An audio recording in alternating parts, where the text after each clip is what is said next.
tayo po ay magsipagtayo na at kawayan po muna natin ang bawat isa at palakpakan natin si Lord. Hallelujah! Siya po ang tugon, siya ang kagalingan sa mga karamdaman, siya ang pagpapala sa lahat ng mga kakulangan. Kaya in everything that He say, we say yes, Lord. Amen po ba? Amen. Hallelujah!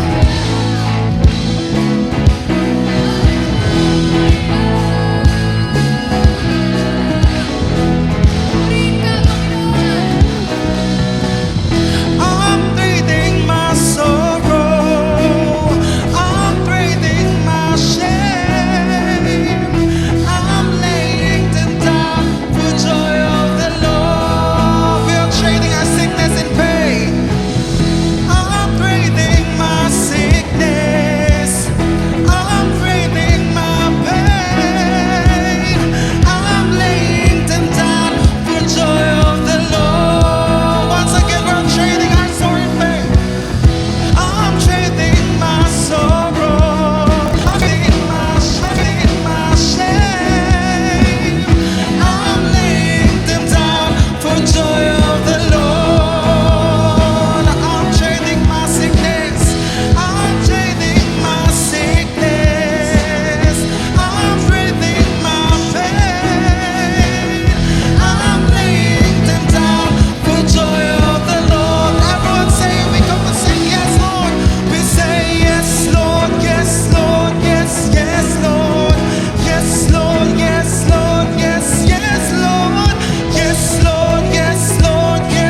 natin, Panginoon, na Ikaw ay mabuti, na Ikaw ay dakila at Ikaw ay karapat-dapat, Panginoon.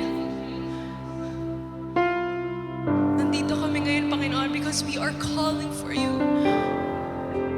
Gusto namin marinig ang Inyong mensahe, ang Inyong mga pangako, Lord. And we believe that You will answer today.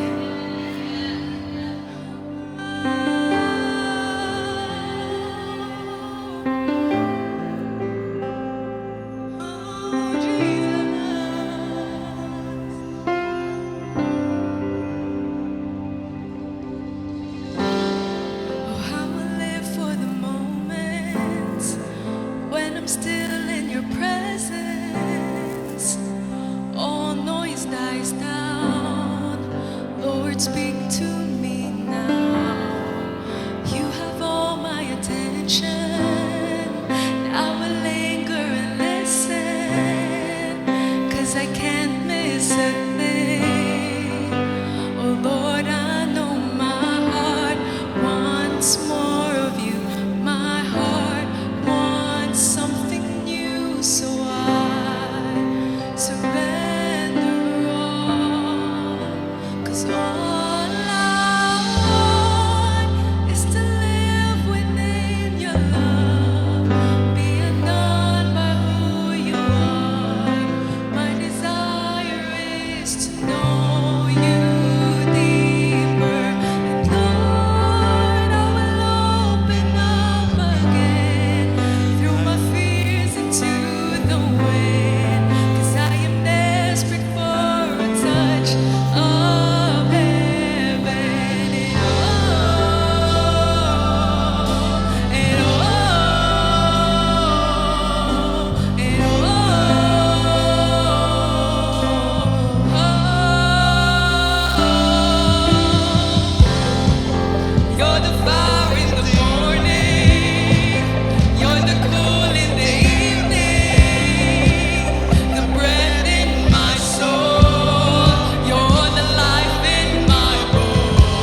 in my spirit today that God wants to respond.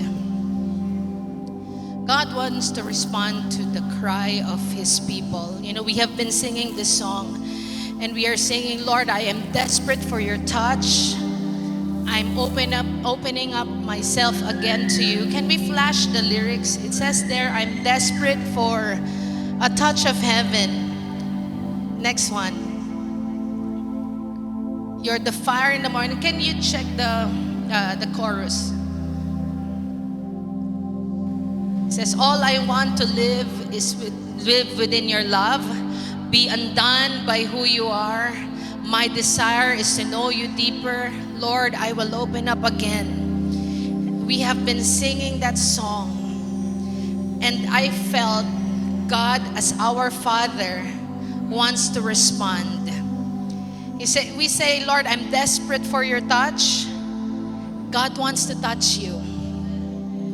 You say you want to open up yourself to God again. You say, I will fill you. I will be that fire in the morning. I'll be that touch of heaven that you have been longing for. God wants to touch you anew today. And if this is your song today, you say, Lord, I'm desperate for that touch, that you will renew me. You will restore within me that fire, Lord, that I used to have.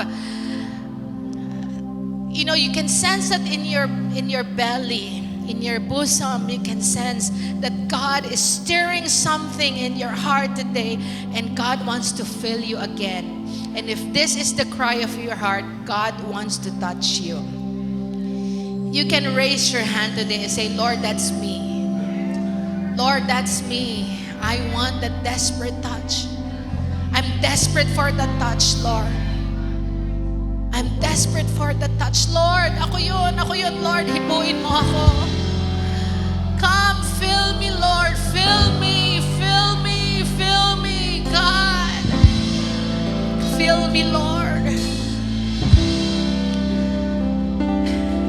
God wants to touch you today. As your hands are raised and saying, Lord, fill me. Give me that fire. Receive that touch from heaven. Receive it in Jesus' name. Receive the fire of God today, that it will stir you again from the inside. The Lord fill you. Oh God, our good Father, God who gives good gifts and add no sorrow to it. Oh, we receive, God, we receive today as you respond to our prayer. Lord, we are here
is the Father who don't withhold good things to His children. If we ask, the Bible says He gives generously. And when He gives good gifts, He doesn't add sorrow into it. Praise be to God. Hallelujah. Thank you, Lord. Thank you, Jesus. We bless you, Holy Spirit. We bless you, Lord. Hallelujah. Hallelujah. Hallelujah.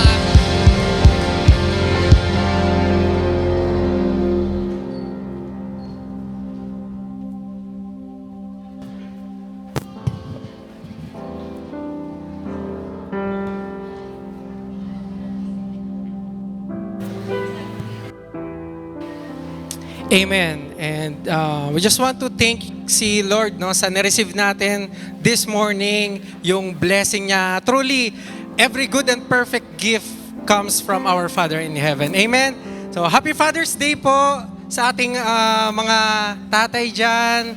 And binabati din natin syempre si Lord ng Happy Father's Day. And after ng service, yung iba sa atin, di ba, magse-celebrate ng kanilang Father's Day, yung iba kakain, yung iba bigay ng gift sa kanilang mga tatay, iba magbibigay ng pera, diba? So yan yung mga paraan ng pagbibigay natin ng appreciation sa ating mga tatay. And I believe deserve din naman ng ating Father in heaven yung ganong treatment, diba? Deserve niya rin na i-honor natin siya and in the form of our tithes and offering. But I believe especially yung morning ngayon because syempre hindi lang basta tithes ang ibibigay natin, na usual naman siya and obligation na siya as Christians.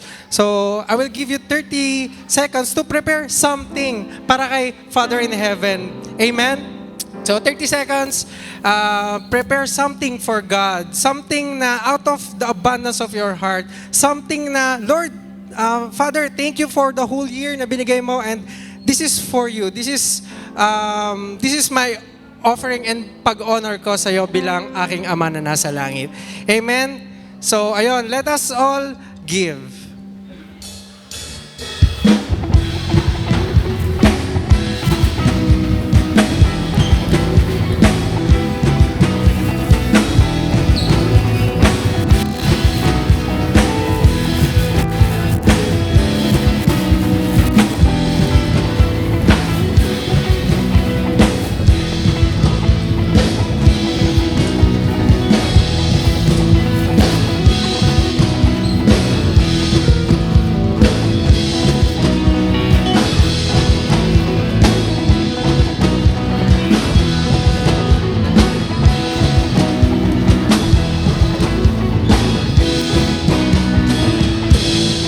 Amen.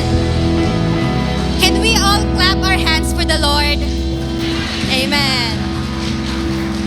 Ayan, so once again, Happy Father's Day po sa lahat ng mga tatay nandito at mga lolo. We thank the Lord sa inyong mga buhay. Amen. So, we welcome you to our 10 a.m. service. And if I call your name, please stand sa mga ating newcomers. Alfredo. Ayan, siya po. Ayan. Erce. Erce. Ayan. Welcome po. Dexter. Ay, hello po. Dexter Manuel. Hello po. And Brian De Los Santos.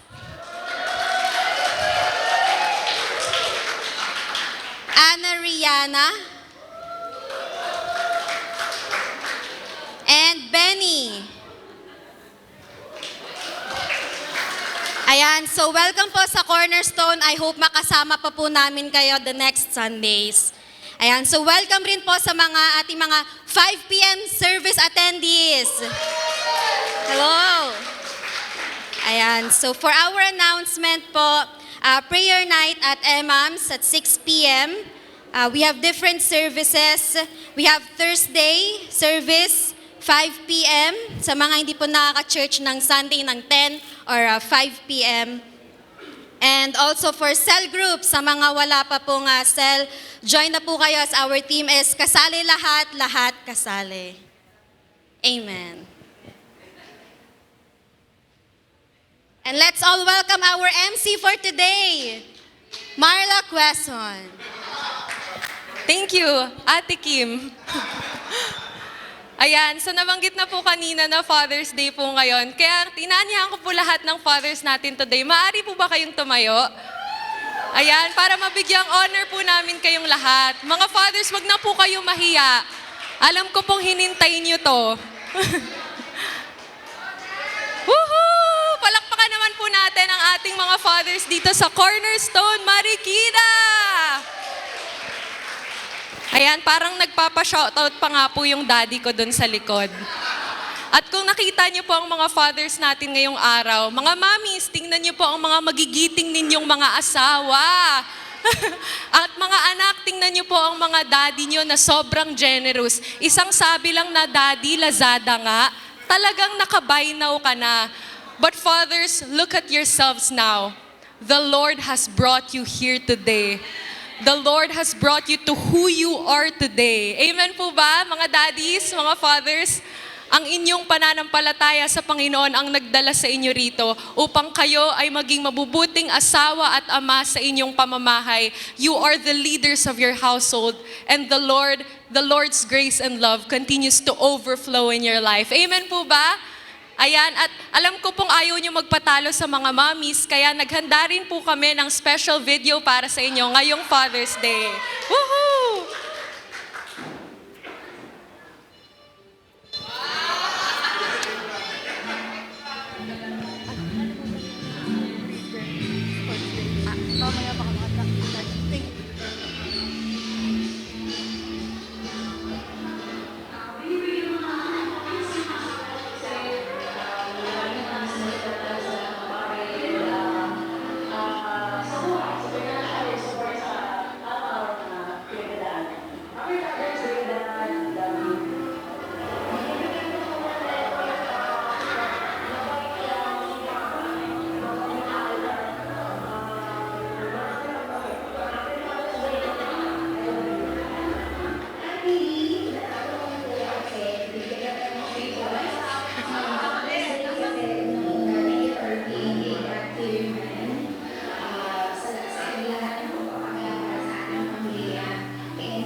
mga fathers. At kung nakita niyo po kanina si Mami Ikay, si Mami Carla, at si Mami Shayan, alam ko pong hindi lang ito ang hinanda nila para sa inyo. Kaya tawagin na po natin ang ating mga bini, Tita Carla, Ate Shayan, and Ate Ikay para sa kanilang awitin na hinanda para sa ating mga fathers. Woohoo!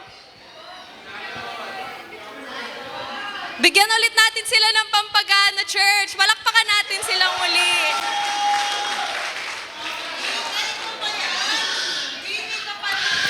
Sorry po in advance. Pasensya na po kayo. Inad po kasi kami sa GC. Wala akong may kakayo na lang. Ayan, kung hindi niyo po alam kung ba't kami ang nandito, hindi rin po namin alam. Kami po muna ang haharana sa ating mga katatayan. Sana hindi po namin masira ang inyong araw.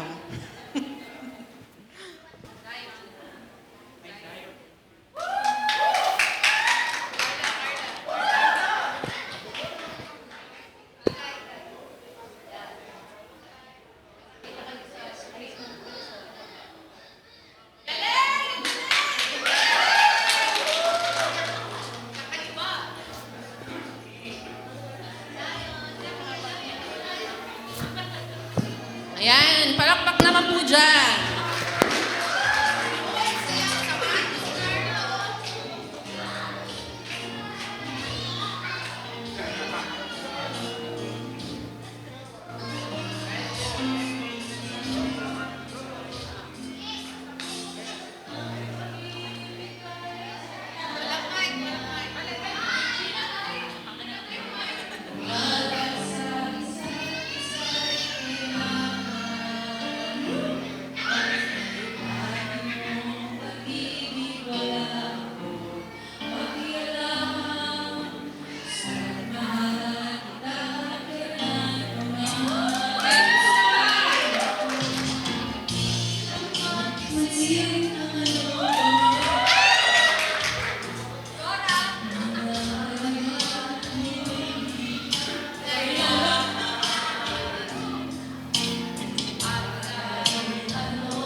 Kita maging kaman. Mahal kita, pagkat mahal kita. Inisip mo ay hindi mahalaga. Mahal kita maging sino ka man. Kita, pagkat mahal kita. Inisip nila hindi mahalaga. Mahal kita maging sino ka man.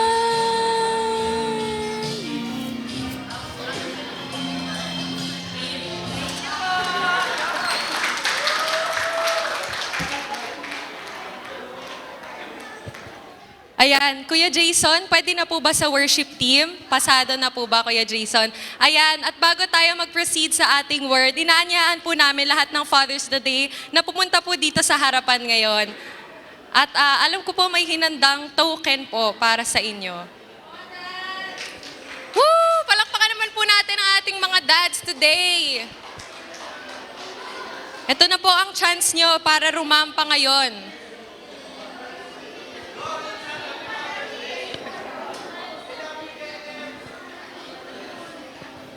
Daddy, huwag ka na mahiya. Hinantay mo to. Ang gagwapo ng daddies ng Cornerstone Marikina! Woo!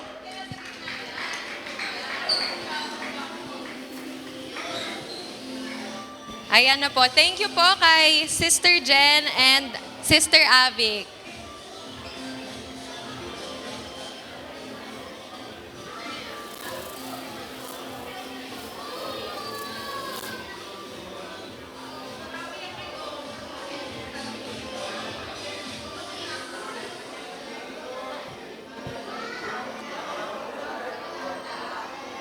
Ayan, at tinanyanyahan ko po si Pibel para mapag-pray po ang ating mga fathers.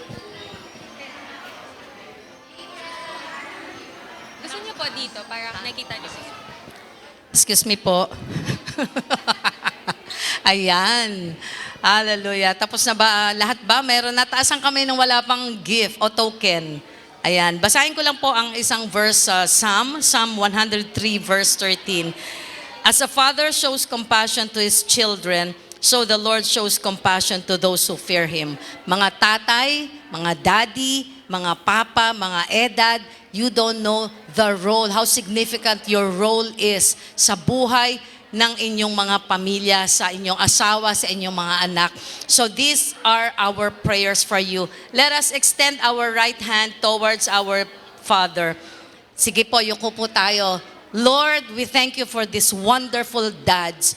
Ano man ang tawag namin, Panginoon, sa aming mga ama ng tahanan, ang mahalaga, sila ay nandyan upang maging gabay ng pamilya, maging matatag na muog sa aming pong tahanan.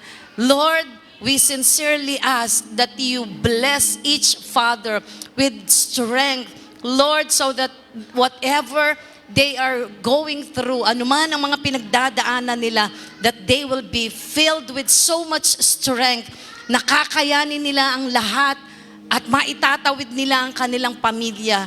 Bless them with wisdom, O God, so that when they decide whatever they choose, Lord, it will be in accordance to your will for them. Give them wisdom, Lord, in their relationship, in their careers, in the whatever their hands will touch.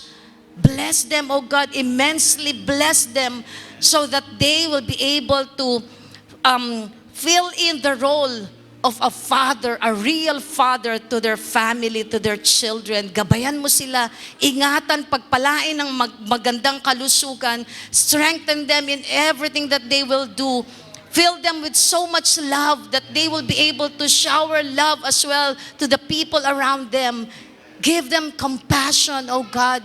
Give them so much love na ang pag-ibig na manggagaling sa kanilang puso ay maibabahagi nila sa mga tao, hindi lang sa kanilang pamilya, bagkos sa kanilang mga kaibigan, sa kanilang mga kumpare, sa kanilang kapitbahay, that they will shine, that people will just be amazed in the Lord, yung light na meron sila at maghahanap din sila o they will also, Lord, would like to know the Father, the God that they serve. Salamat sa mga tatay na ito.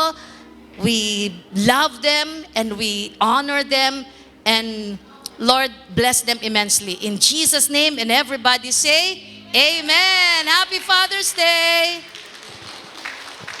Happy Father's Day po, Daddies. At bilang Father's Day po ngayon, ipinagpapaalam ko na po ang mga anak nyo because on June 22, magsisimula na po ang Sports Fest ng Regent Service.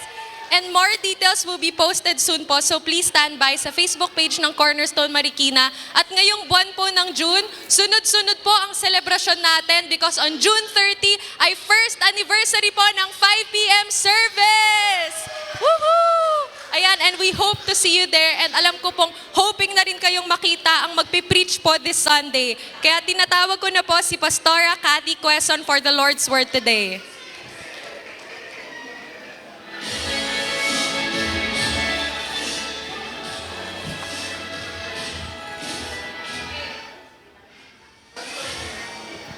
Amen. Magandang umaga po sa inyong lahat. Unang-una sa lahat, dinidismiss na natin ang mga bata to Sunday school. Ayan. You can go to our kids' church room. Ang ganda po, may toddler room na tayo dyan. Nandyan yung ating mga magagandang mga play materials for our kids. Happy Father's Day po ulit. And you know, this morning when I woke up, I wanted to set things straight. At ang unang-una ko pong binati ng Happy Father's Day is our God the Father. because He deserves to be honored every day. And today is a special time, to remember Him na bilang isang mabuting ama. He is always the standard of who a father should be. Praise the Lord. But today, would like to continue with our series of calling and responses. Yan po ang ating tema para sa buong buwan ng Hunyo. But before I dive into the word, let me acknowledge a good friend of mine, Maestro Dexter Manuel. He's not a newcomer. Sige, Dex, kaway-kaway ka sa kanila. Yan. He's not a newcomer. He has attended our church dun sa ating third floor. He visited and he was part of our concert, Thanksgiving concert 2 years ago. In 2022, in 2022, yung ating concert, he was part of it, and he was my maestro at choral teacher ko siya before, but he's only a few years older than me. He will be on board sa atin. He will be providing his services starting July. He will be training people sa music. So, yung ating pong worship team sa instruments and more so yung vocals ay tuturuan ni Maestro Dexter. So, if you're interested to be part of our worship team and wants to enhance your skills in terms of instruments and yung inyong voice, join us. We will post yung ating mga training schedules and register po kayo sa ating office because we want to ensure na meron tayong equipping available for our people. Amen? Okay, let's dive into the Word. And today, again, our topic or our series is about calling and responses. At ngayong umaga, gusto ko pong tingnan natin, bisitahin kung paano ba tayo dapat tumugon sa isang malaking assignment na binibigay sa atin ng Panginoon. And I'd like to work on one story in the Bible that appeared in all 4 Gospels. May isa pong kwento sa Biblia na marami po sa atin ay pamilyar. Alam niyo po ba yung kwento ng nagpakain ng libo-libong tao sa pamamagitan lang ng 5 pirasong tinapay at 2 pirasong isda? That story is very fascinating. Dahil sa 5 pirasong tinapay at 2 pirasong isda, nakapagpakain ito ng maybe 10 to 12,000 people. Bakit 10 to 12,000? Ang sabi kasi sa Bible, 5,000 men besides women and children. Bukod pa yung mga bata, bukod mga babae. Kaya isipin nyo na lang, gaano kadami yung taong napakain nung 2 pirasong isda at 5 pirasong tinapay. And if you will note, that's the only miracle in the Bible that was recorded in all 4 Gospels. Mula kay Matthew, kay Mark, kay Luke, at kay John, na may iba-ibang authors, lahat po ng kwento, lahat ng books na yan, nireflect yung kwento ng feeding of the 5,000. And bakit nga ba kailangan siyang mai-record dun sa 4 books na yan? Because it will help us give a better picture of what transpired in the story. Di ba po, kasi yung story or miracle ng feeding of the 5,000, maybe in their generation, it was breaking news. Kumbaga sa atin ngayon, kung nangyari to sa generation, viral yan for sure.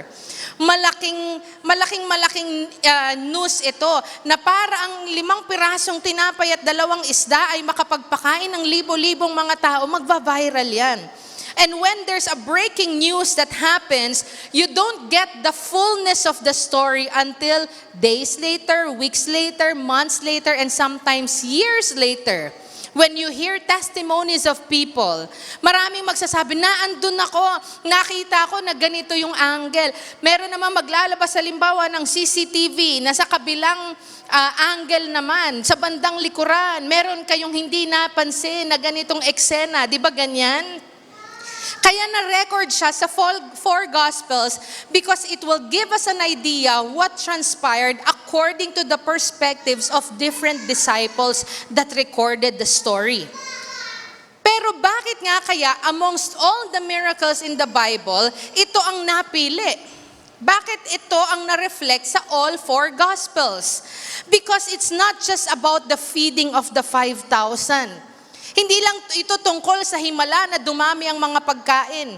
And I remember, itong kwentong ito ay isang malaking patotoo sa atin dahil it happened to us many times as a church. Lilista natin yan sa noisy si Alonso. Nalista tuloy. Ano sinasabi ko? Naging patotoo sa atin bilang isang simbahan kasi alam ng marami sa inyo what our testimony is. When we went to different evacuation sites na ang unang-unang multiplication of food na himala na naranasan natin bilang simbahan, let me share this very quickly, is nung time na nagkaroon ng pagbaha sa Marikina, tayo ay papunta sa Home for the Aged. At meron tayong dalang arroz caldo na merong mga pinagpira-pirasong manok at buto-buto ng manok. Di ba? Ang sarap nun. Pero bukod doon, sa halo na yan, meron ding 300 piraso ng nilagang itlog. Alam natin na for 300 packs, yung niluto natin dahil 300 yung boiled eggs na madaling mawala. Madaling araw pa lang, binalatan na yung itlog, kaya alam nating 300. Pero tumaas ang tubig, nagbaha, at nagkaroon ng mga tao sa evacuation site. So we decided that morning to go to an evacuation center instead. Kasi for sure, yung mga tao sa Home for the Aged, meron silang supply ng pagkain. So tinawagan natin yung Home for the Aged and told them, hindi na po kami tutuloy ngayong umaga, dadalhin po namin yung pagkain sa evacuation site. Pero dahil 300 lang yun, tinawagan natin yung mga iba-ibang evacuation sites at naghanap tayo ng may pinaka-konting number of people. And so we phoned different ones, by the thousands yung number ng evacuees, and then there's one in Malanday. Sabi nung isang staff sa Malanday, tinausap ko, ate, ilang tao, ilang evacuees ang meron dyan? Sabi niya, sandali, titingnan ko sa whiteboard. Ang sabi niya, ay meron dito 197. Sabi ko, pasok sa banga. 300 kasi yung sa atin, may sobra pa, kaya yung mga matatanda o bata pwedeng umulit.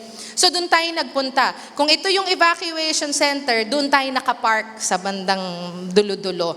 So binaba natin pinark natin sa sakyan, si ating faithful donkey na si Puti, at binitbit yung mga tubs ng mga arroz caldo. Papunta dun sa evacuation site. Pagdating natin sa evacuation site, naghiyawan ang mga tao dahil nakita nila, uy, may bitbit na pagkain dahil wala pa silang kain magdamag. Hindi na po tayo makaatras. Gusto sana nating umatras dahil napakaraming tao sa basketball court. Nagpalakpakan na sila. Lord, tulungan mo kami. Paano namin pakakainin to? Kinausap ko yung staff at ang sabi ko, ate, ako yung tumawag kanina. Sabi mo, 197 lang yung tao. Ang dami-daming tao dito. Sabi niya, ang sabi ko, ate, 197 families. Hindi pala 197 na katao, kundi 197 na pamilya. Ang total na naandong tao dun sa whiteboard nila is 1,098 na katao. Sabi ko, paano natin ito pagkakasyahin? Yung itlog, 300 lang. And so I gathered the team, halik kayo, magmanalangin tayo. Pagkatapos natin mag-pray, hahatiin natin sa 3 grupo. Yung grupo ninyo ay magsasandok ng magsasandok. Huwag na kayong magbilang. Magsandok kayo ng magsandok hanggang magkaroon kayo ng kulani sa kilikili. Kakasandok. Sandok lang ng sandok. Yung isa, tagalagay ng itlog. Lagay lang ng lagay ng itlog. Yung isa, taga-distribute. At yung isang grupo naman, taga-pray. Magpunta kayo sa may iba-ibang tao. Baka iba sa kanila may sakit. Yung iba na di-discourage. Baka yung bahay nila, tinangay na ng baha. You just pray for people. And we kept doing that. We kept doing and distributing, praying for people, scooping the food, putting eggs, hanggang nagulat po kaming lahat. There was multiplication of food because everybody, 1,098 of them, received a bowl with egg. Ganon kabuti si Lord. At may sobra pang lugaw. Kaya yung iba, naka-second serving pa ng lugaw. But that is just our perspective. Hindi namin alam, yun ang aking perspective bilang, the team leader of that group.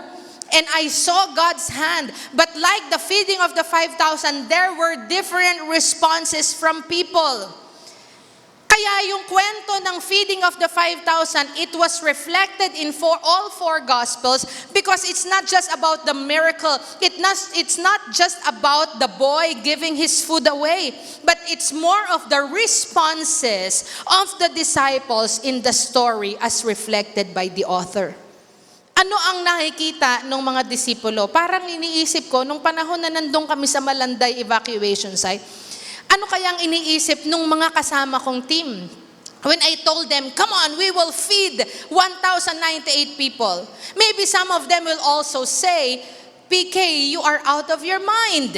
Paano natin pakakainin ito? So tingnan po natin ang kwento and we will see the responses in the calling or the assignment God has given them. So the story began with the disciples na it was already late, they were hungry, pagod na sila, and they just want to rest. Kaya lang maraming mga tao ang sumunod sa kanila where they are. By the thousands yung bilang doon. At ang sabi sa talata, the place where they were was remote. Ibig sabihin, liblib, nasa liblib na lugar na sila. Kaya ang sabi ng mga disipulo sa Panginoon, send them away, Lord. Pauwiin mo na lang sila. Kasi hindi natin alam paano silang pakakainin. Pauwiin mo sila o kaya paalisin at bumili sila ng kani-kanilang mga pagkain. But the reply of Jesus in the story was, give them something to eat. Bigyan mo sila ng kanilang makakain.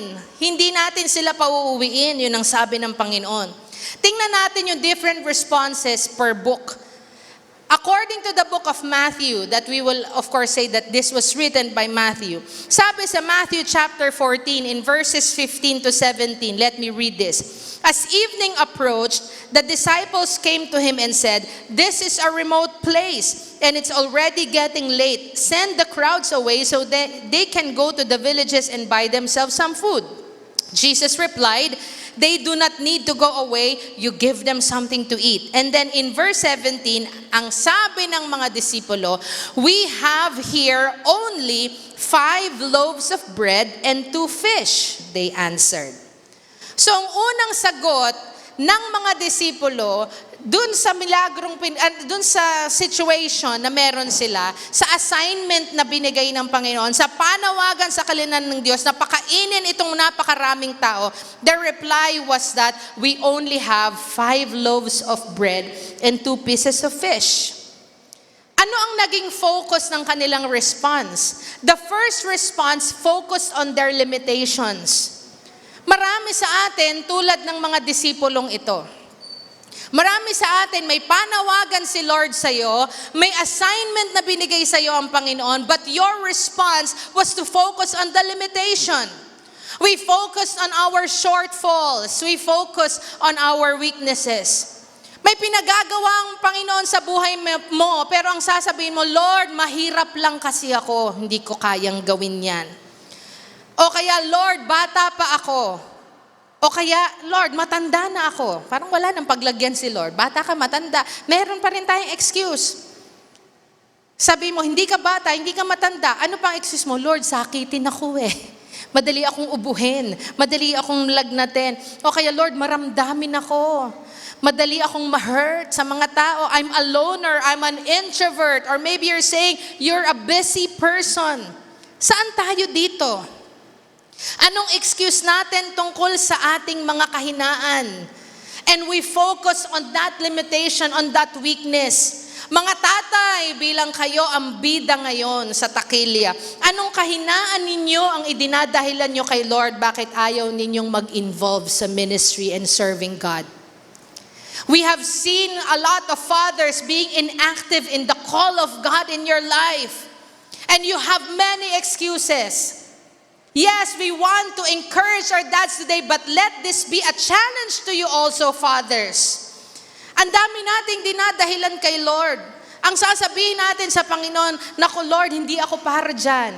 Pag sinabihan ka ni sister ganito, o ni brother ganito, o ni pastor, sasabihin mo, naku pastor, pasensya na, hindi ako para dyan. Hindi ako bagay dyan, si misis na lang. Yung anak ko na lang, ako wag na. Hayaan mo na sila. Sila na lang po ang magsuserve, sila na magpa-flourish. We focus on our limitations. And it reminded me of the story of Gideon. Dahil si Gideon, when God called him to serve him, he focused on his limitations. Kaya bago sumunod si Gideon, ang dami niyang hininging signs kay Lord. Sabi niya, Lord, pwede ba magbasain mo ng hamog ang lahat ng to, pero itong basahan tuyo? Nung ginawa ng Panginoon, ang sabi naman niya, Lord, ang basa lang, yung basahan, tapos lahat tuyo. Ginawa pa rin ng Panginoon. Ang dami mong hinihinging signs kay Lord bago ka mag-serve. Minsan, gusto mong pagsilbihan kay Lord pagka nandun ka na sa bingit ng kamatayan. Lord, sige, magsuserve na ako, ibuhayin mo lang ako. Nung nabuhay ka na, ano nang nangyari? Binuhay ka ulit ni Lord, naligtas ka mula sa kamatayan, hindi ka pa rin nagsilbi, meron ka pa rin, may limitation ka pa rin, may excuse ka pa rin kay Lord. Ang dami mong hinihinging signs, pero nung binibigyan ka ng sign, natigilan mo na yung love life na yan, ang dami mo naman dahilan. Mga kabataan, Lord, give me a sign. Binigyan ka ng sign, Lord, hiwalayan mo na yan. No, Lord, mahal ko siya. Ayaw mong hiwalayan. Pero ano ang sagot ng Panginoon kay Gideon? In Judges chapter 6, verse 16, he says here, I will be with you, and you will strike down all Midianites together. You see, nung tinawag siya ng Panginoon, the troop that He arranged, it was 22,000 people. From 22,000 soldiers, ni-reduce into 10,000 hanggang naging 300 na lang yung soldiers na makakasama ni Gideon. And they are going to fight against the Midianites, na ang description ng Bible sa Midianites during that time was they were as thick as locusts. Ganong kadami. Hindi mo na makita dahil ano ba yung locust? Mga uang, mga malalaking salagubang. And when you say as thick as locusts, ibig sabihin hindi mo na makita yung simento sa kapal ng maraming mga uang. Ganun daw kadami itong Midianites. And binigay ni Lord kay Gideon was just 300 people. Why? Because God did not just want Gideon to focus on his limitations, but also for him to focus, not to focus on his own strength. Instead, God wants him to focus on him. God wants Gideon to focus on God. Kaya lahat ng naririto na nakakarinig na mensaheng ito, maging sa manonood nito sa replay, look unto God, not on your limitations. For through Him, you can do all things. Through God, He can strengthen you. Sabi sa Bible, all things are possible to those who believe. Not on your limitations, but believe on God. Let's go to the story in Mark. Paano naman siya kinuwento sa Mark chapter 6? And I will read in verse 37 because it's practically the same story. Binigay, nandun yung mga tao at ang sabi ng Panginoon, pakainin sila. Sabi sa verse 37, but Jesus answered, you give them something to eat. And they, the disciples, said to Jesus, that would take 8 months of a man's wages. Are we to go and spend that much on bread and give it to them to eat? Sabi, kumaga sa Tagalog, sa generation natin ngayon, sabi ng Panginoon, pakainin nyo na lang yung libo-libong tao. Ang sagot ng mga disciples, kasi hindi sinabi dito, maging sa Matthew tsaka sa Mark, kung sino yung mga disciples, pero there were disciples. So sabi ng mga disciples, ang gastos niyan, Lord, sayang, it's not worth it. 8 months wages ang katumbas niyan. Dito, hindi limitations ang focus nila. Ang focus nila, yung laki ng problema. They were counting how much, they were counting how many. They focused on the size of the problem. They focused on the huge problem that stood before them. Kaya sabi niya, Lord, ang mahirap yan. Di ba pag may sinabi si Lord sa'yo, gawin mo to. Ang sagot, Lord, mahirap yan. Ang gastos, ang mahal niyan. Pumunta ka sa ganitong lugar. Lord, wala akong pera kasi ang mahal pumunta doon. Umattend ka ng WOW Conference, Women of Witness ba ngayon? Wow, Women's Conference in Singapore. That will be for your equipping. Lord, wala akong pera. Ang mahal. Ang gastos niyan. Ayoko niyan. Ang laki nun. But do you remember the story of David and Goliath? Si Goliath, kaya walang gustong lumaban sa kanya kasi ang laki niya. Ang sabi sa Bible, he was over 9 feet tall. Tinanong ko to before, sino ang pinakamatangkad na basketball player, Coach Johan? Sa NBA. 7+ feet. Ilang feet siya? 7+. 7'9". 7'9", hanggang saan niya kaya ako? Si Mami Eva kaya hanggang saan nung 7'9"? Hindi ko alam hanggang saan, baka hanggang tuhod lang. Yun ang mangyayari pag yung player na yon, tas tinabi mo si Mami Eva ang apo sa tuhod. Obvious. He was over 9 feet tall. At hindi siya skinny. He was a big man. You know, kaya yung nakakapanginig ng laman, hinliliit pa lang ni Goliath. Tas ang description pa sa kanya, he was a champion of the Philistines' army. But what is God saying here to us? That if He is on our side, He is more than able to help us. That, overcome our problems no matter what, no matter how big our problems may seem. Kaya ito po'y hamon sa bawat isa sa atin. Ikaw ba'y kumakaharap sa isang pagsubok sa buhay mo sa ngayon? Are you facing or are you focusing on how big the problem you are facing right now? But whatever the size of your problem is, God is much bigger. Mas malaki ang Diyos, mas makapangyarihan, and He's more than able to deliver you from your situation. So focus on God. Amen? Number 3, talon tayo sa Book of Luke. Sa Book of Luke, ang sumulat nito is not a disciple, but he was a doctor. Na later on, ginawa niya yung Book of Luke based on the accounts of the different disciples that, maybe he was one of the people who were, going there, kasama, katropa, but he was not included in the disciples. Sabi sa Luke chapter 9 verses 13 to 14, ang sabi niya, we only have 5 loaves of bread and 2 fish, and then may karugtong. Sabi niya, Lord, we only have 5 breads and 2 fish. Unless we go and buy food for all this crowd, it's not even my fault. Parang ganun yung tono niya. Sabi niya, Lord, we only have 5 bread and 2 fish unless you want us to go and buy food for all this crowd. Ano ang focus dito ng kwento? Ang focus ng response ng mga disciples was their focus on their feelings. May sarcasm. Sarcastic na yung sagot dito ng mga disciple. Bakit may sarcasm? Kasi una, sabi natin, in-establish, they were in a remote place. Malayo, liblib. And they will have to walk to the nearest town. Gaano kalayo yung pinakamalapit na bayan para makabili sila ng pagkain? Tapos pagdating nila doon, hahanap pa sila ng supplier, nakakasya yung lahat ng bibili nila para sa lahat. Napipicture nyo po ba? Kung pupunta kayo ng palengke at ang papakainin nyo ay 12,000 people, ilang supplier ang iikutin nyo? Gaano karaming isda ang bibilhin? Sino makakapag-provide ng pinakamalapit na bayan ng ganong kadaming isda at tinapay?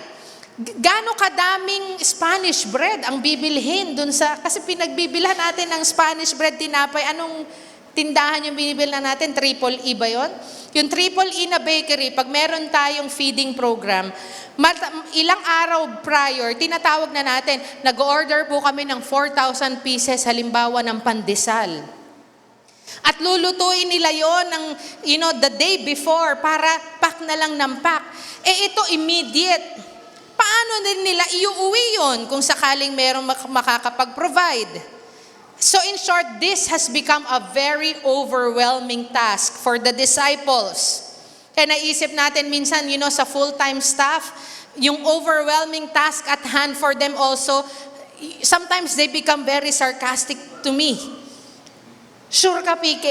Dadali namin yan. Paano namin dadali yan, PK? Ang bigat-bigat, so on and so forth, because they're tired. Kasi sa totoo lang, kaya sila nagpunta dun sa lugar na yun. Alam niyo kung bakit? Sabi ni Jesus sa kanila, hali kayo, pumunta tayo doon, mag-chill tayo, mag-relax tayo. Kaso, ang daming sumunod na fans. Hindi sila nakapagpahinga. Isipin nyo, day off, tapos naging more work.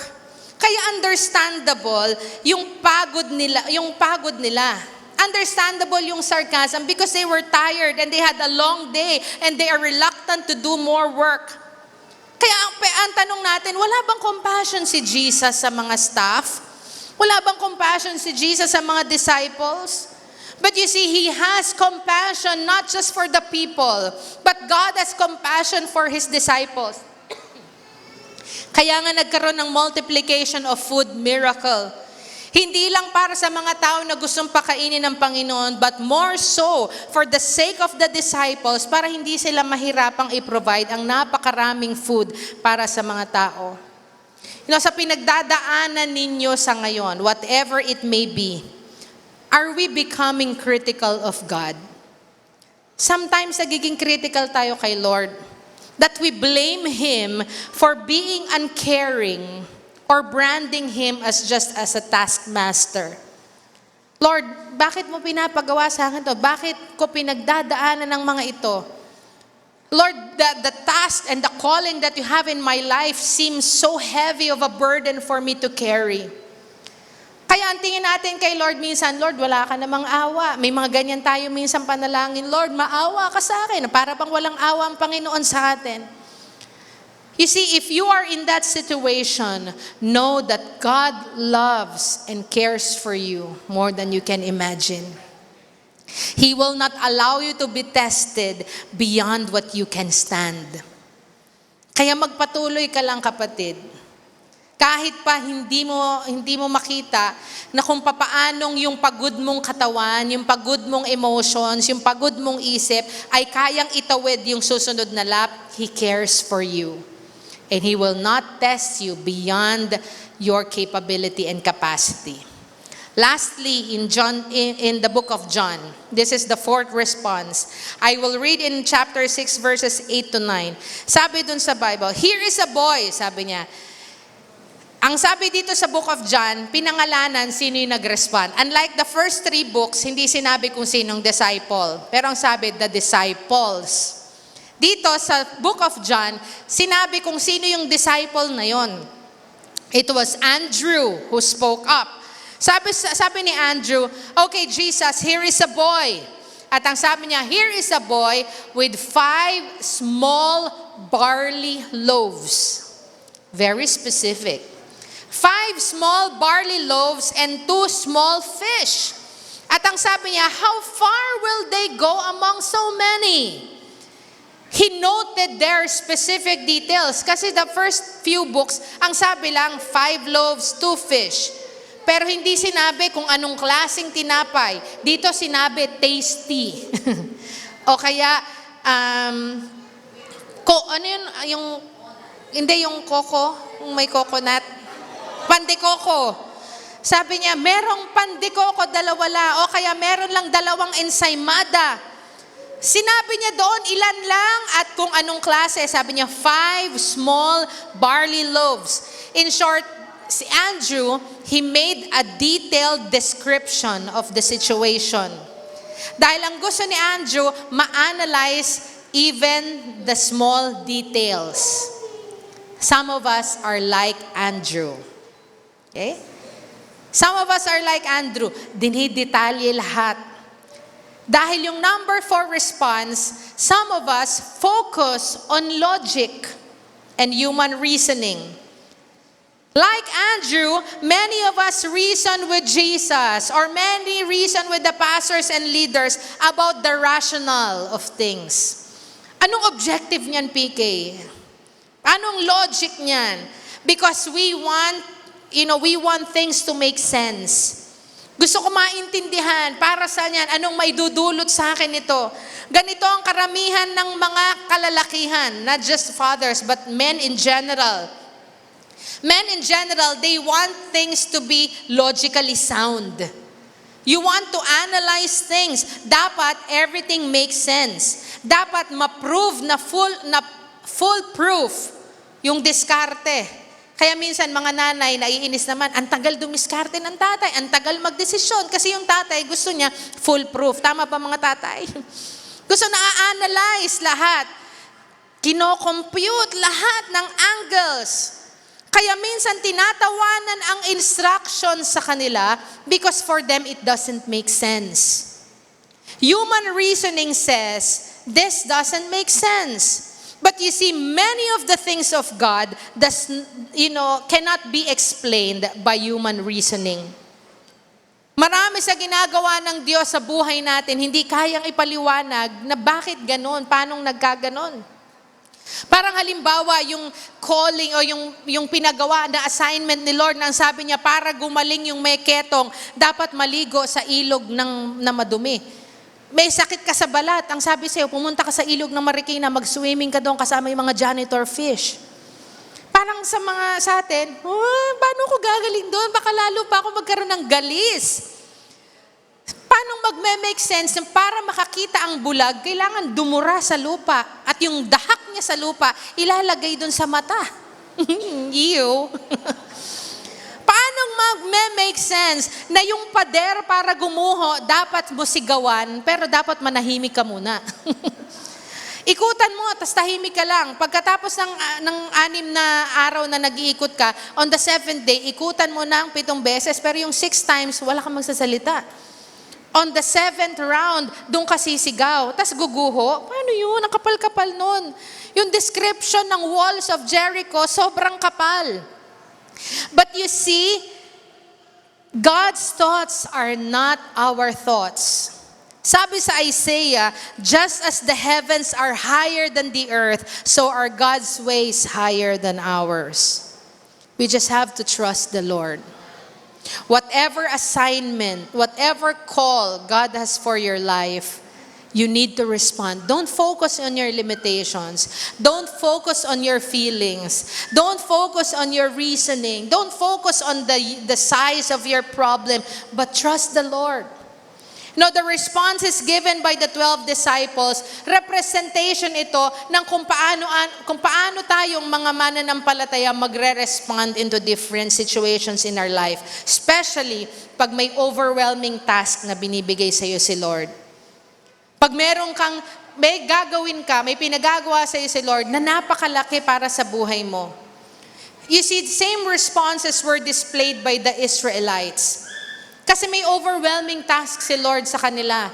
To go out from Egypt, conquer the promised land God has given them.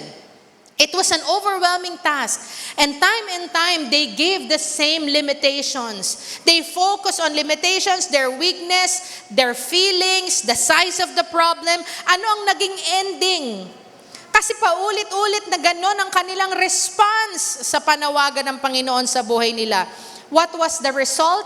Ang ending, the whole generation did not enter the promised land. The entire generation, except for Joshua and Caleb. Dahil ang sabi sa Bible, Joshua and Caleb possessed a different spirit. What do they have? A different spirit. Anong different spirit na yon? Bakit meron sila nun? Because they followed the Lord wholeheartedly.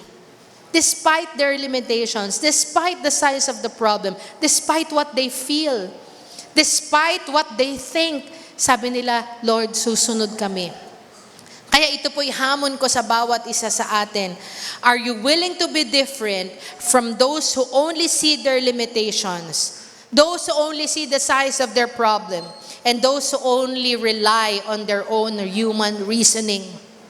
Kaya kailangan tayong magdesisyon sa ngayon. Decide today what kind of attitude, what kind of spirit you will adopt when you face a big task that the Lord has assigned to you. Kaya ngayon, sa hamong ito, you will have to respond. Ikaw ang makakasagot. Ikaw ang hahakbang. At ang sasabihin mo ba sa Panginoon ngayon, Lord, I want to take the challenge. I will trust you and I will possess a different spirit like that of Joshua and Caleb so I can enter into that promised land that you will give me. Shall we all stand? At ngayon po, hinahamon ko yung mga katatayan. You see, noong unang panahon, when each tribe was called, the fathers were the frontliners. Pag tinawag isa-isa bawat angkan, o parang pag tinawag ngayon bawat pamilya na humarap, ang sasabihin ng Panginoon, mga tatay, head of the family, you will be at the front line. At ang nasa likod ay yung mga pamilya. Asawa, mga anak, mga apo, mga alipin, they were at the back. And so today, in responding to God's call in your life, I want to give the challenge to our fathers. Take the front lines. Represent and lead your family. Make that decision. Na ang sabi sa talata, they made the decision, as for me and my house, we will serve the Lord. Make that decision, fathers, that as for you and your house, you will serve the Lord. Hindi yung as for me and my house, my wife will serve the Lord and my children will serve the Lord. At kayo nakasabit, walang sabit. You will have to make that decision first and foremost for yourself and then for your family. I would like to call the fathers again here at the front. Today is a special day for you, but it's also a special day to honor you and to challenge you to rise up to your calling and to respond right. Come on, dads, you can come here.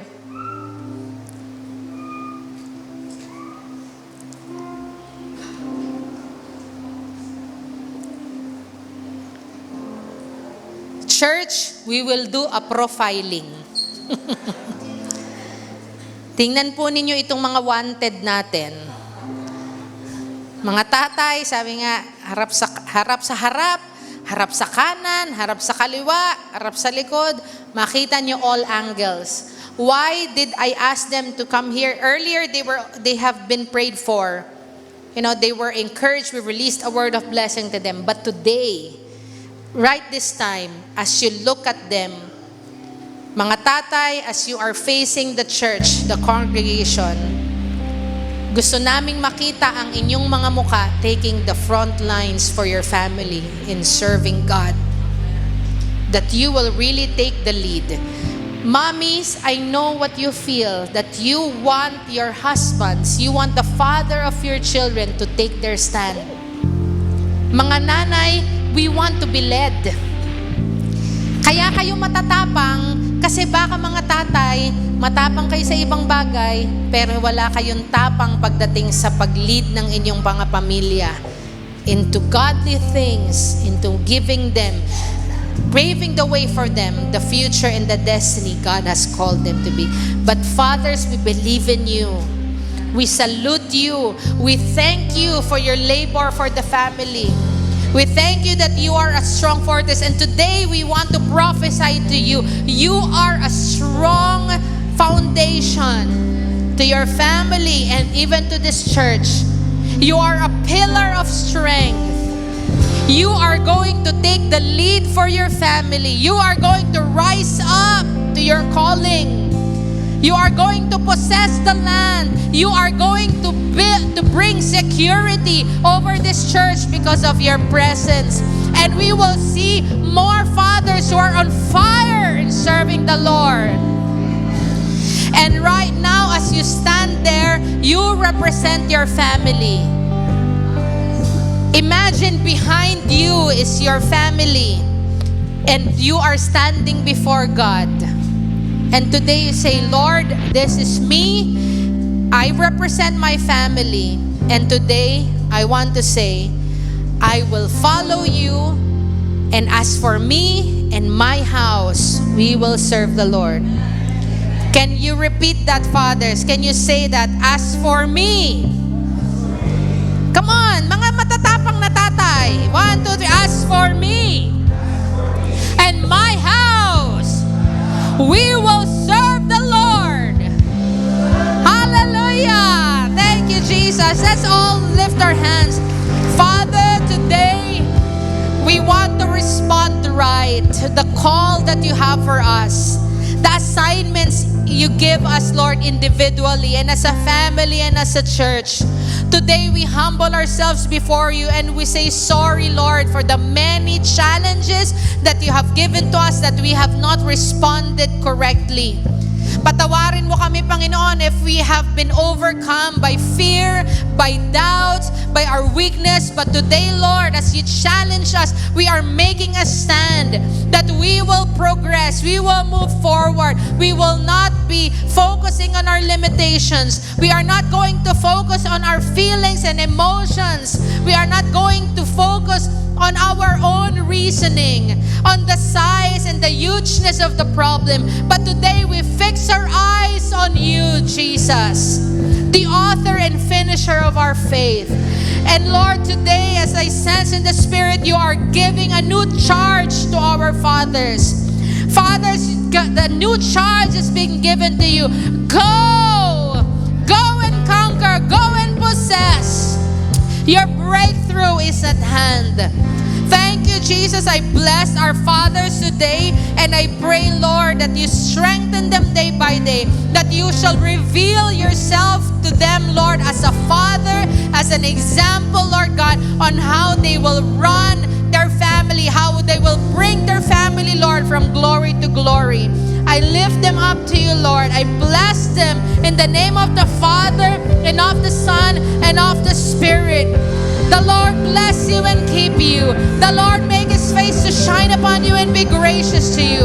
The Lord lift up His countenance upon you and give you His peace, both now and forevermore. For yours